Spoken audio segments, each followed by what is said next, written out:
তনহা কি খবৰ তোমাৰ তামাম ভাল হয় না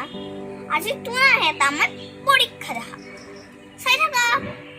এটো ভেনেগাৰ তনাৰ ঘৰত আছে মায়ে হাতে যে আচলতে আৰু হলেতো বেকিং সোডা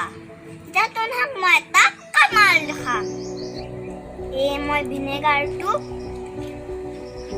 খুললো আৰু গ্লাছটো অলমান ঢালি দিলো আৰু অলপ ঢালি এটা জাদু দেখা আছো দে তামাম জাদু এতিয়া মই বেকিং সোডাটো খুলিম আৰু অলমান দিম দেখছ কাণ্ড ফুটলি আছে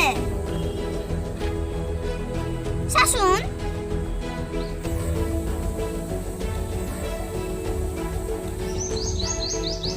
এইটোৱে হ'ল